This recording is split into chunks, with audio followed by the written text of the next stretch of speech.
bahwa walaupun begitu banyak influencer atau buzzer yang dulu melawan Prabowo, tapi sekarang berbalik arah mendukung Prabowo, ternyata percuma saja. Dengan kata lain, apa yang selalu digembar-gemborkan para pendukung Prabowo bahwa Pilpres bakal satu putaran saja, itu makin kecil kebenarannya.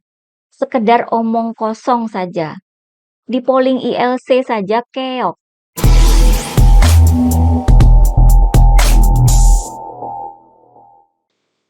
Hai guys, jumpa lagi dengan saya, Nina Nur. Kita akan mengulik dunia politik dengan awas, waras, dan cerdas. Jangan dikira semua survei memenangkan Prabowo. Betul nggak? Dalam 2 atau 3 bulan terakhir ini begitu banyak yang mengeluarkan hasil survei elektabilitas. Dari lembaga yang terkenal sampai yang nggak dikenal. Hasilnya itu ya sama, semua memenangkan pasangan Prabowo Gibran. Awalnya survei-survei ini memang bikin kesel ya, terus terang aja ya. Gimana bisa? Awalnya 88% masyarakat menolak putusan MK yang memungkinkan Gibran jadi cawapres. Lalu, beberapa bulan kemudian, elektabilitas Prabowo Gibran sudah tembus 50%. Nggak masuk akal kan ini ya? Angka-angka survei yang memenangkan Prabowo itu bagaikan make up yang glowing, shimmering, splendid ya, begitu istilahnya. Begitu glowing sampai jadi lelucon karena terlihat ganjil. Misalnya saja ya, dalam survei indikator terbaru, disebut bahwa para responden atau peserta survei yang berasal dari suku Madura hanya 4,9% yang memilih Ganjar Mahfud. Sementara yang memilih Prabowo Gibran mencapai 92,5%, hampir 100%. Padahal ketika Pak Mahfud terpilih jadi cawapres, reaksi para warga Madura itu saya kira sangat antusias ya. Sampai ada tokoh besar Madura yang juga Ketua Umum Ikatan Keluarga Madura, Haji Rawi, beliau langsung mengalihkan dukungan dari pasangan Anies Imin ke pasangan Ganjar Mahfud. Beliau juga menyerukan kepada seluruh masyarakat Madura di seluruh dunia untuk mendukung pasangan Ganjar Mahfud. Seheboh ini kok hanya dicerminkan menjadi angka enggak sampai 5% dalam survei indikator. Tapi ya sudahlah ya. Oh, kita sudah tahu bahwa di dalam rekam jejak Prabowo, dia pernah menyatakan bahwa hasil survei itu tergantung siapa yang bayar. Ini diucapkan pada tahun 2018. Sementara itu ada juga berita tahun 2014 menjelang Pilpres 2014 ya, yang menyatakan bahwa sudah ada 16 lembaga survei yang memenangkan pasangan Prabowo Hatta waktu itu. Tapi kan kita tahu siapa yang akhirnya memenangkan Pilpres 2014, bukan Prabowo. Jadi wajar saja kalau Pak Ganjar sendiri selalu santai saja dalam menanggapi hasil survei.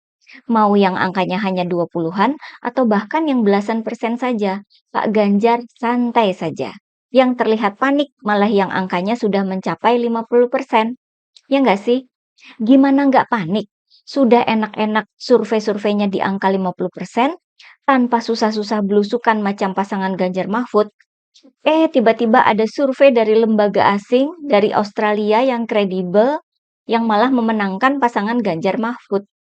Konon, survei Roy Morgan ini bikin panik ya kubu sana ya. Mana dirilisnya pas dengan jadwal debat capres pertama.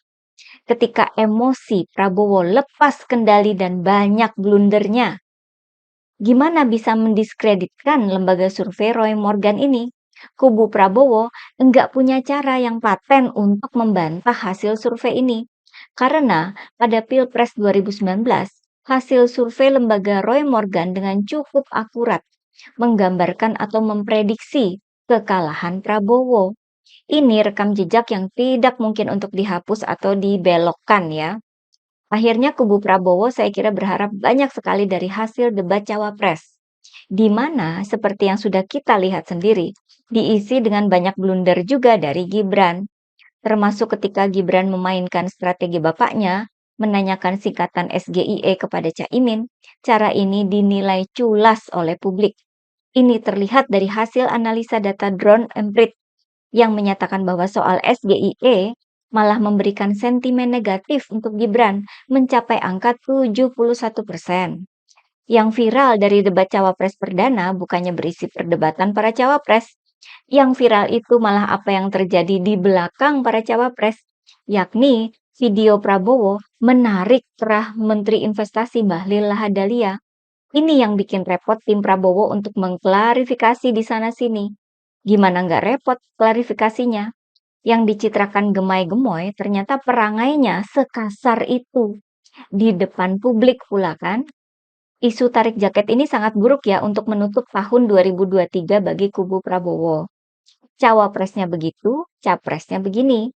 Masih percaya dengan hasil survei menang 50% dan pilpres satu putaran saja? Kita lanjut ya.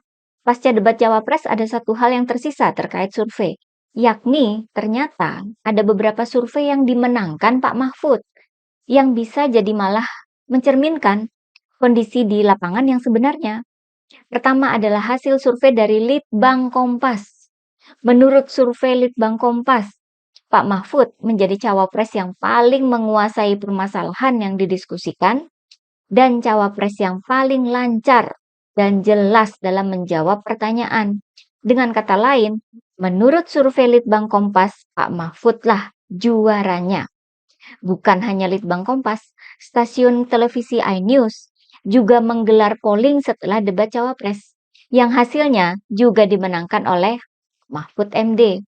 Polling ini diikuti oleh 59.000 lebih responden.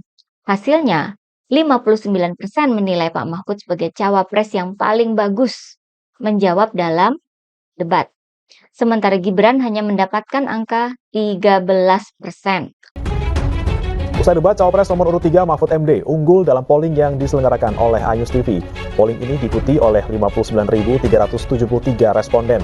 Mahfud MD dianggap sebagai cawapres yang paling bagus menjawab pertanyaan dalam debat dengan perolehan 59%. Disusul dengan Muhaimin Iskandar dengan perolehan 29% dan Gibran Rakabuming Raka dengan perolehan 13%. 13 ya. Nah, selain yang terkait langsung dengan acara debat cawapres, ada pula dua survei yang digelar oleh media pasca acara debat, di mana di dalam kedua survei itu pasangan Prabowo Gibran berada di posisi paling buncit.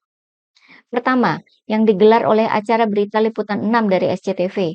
Yang ditanyakan dalam polling ini adalah, usai dua debat pertama Capres-Cawapres, siapa pasangan Capres-Cawapres pilihan responden? Di sini, Prabowo Gibran menempati urutan ketiga dengan angka hanya 2,6%. Sementara pasangan Anies Imin dan pasangan Ganjar Mahfud hanya terpaut angka 1,7% ya, mereka deketan di atas. Nah, yang paling memalukan bagi Prabowo adalah bahwa dalam polling yang digelar oleh ILC, Indonesia Lawyers Club, ternyata hasilnya sama, bahwa Prabowo juga menempati urutan ketiga dengan hasil 25%. Sedangkan pasangan Ganjar Mahfud dan pasangan Anies Imin juga berbagi hasil di atasnya dengan beda hanya 1% saja. ILC loh ini ya, yang dulu dalam masa Pilpres 2019 pollingnya memenangkan Prabowo dengan angka fantastis 63%. Saya kira kejadian di ILC ini juga mempermalukan Prabowo ya, dan juga bikin panik. Karena baik hasil polling di SCTV maupun di ILC ini seperti memperlihatkan apa yang sedang terjadi di lapangan, bahwa walaupun begitu banyak influencer atau buzzer yang dulu melawan Prabowo, tapi sekarang berbalik arah mendukung Prabowo, ternyata percuma saja. Yang memilih Ganjar maupun Anies justru lebih banyak. Dan antara pendukung Ganjar dan Anies itu sekarang lebih fokus melawan Prabowo ketimbang saling gontok-gontokan. Prabowo jadi seperti musuh bersama. Dengan kata lain, apa yang selalu digembar-gemborkan para pendukung Prabowo bahwa Pilpres bakal satu putaran saja, itu makin kecil kebenarannya. Sekedar omong kosong saja. Di polling ILC saja keok. Gimana itu? Jangan-jangan mereka yang sudah dikasih kompensasi sebagai buzzer itu terima uangnya saja tapi tetap memilih sesuai kata hatinya di dalam polling SCTV maupun di ILC. Bukannya itu sesuai dengan petuah Prabowo sendiri. Nah, bagaimana pendapat teman-teman?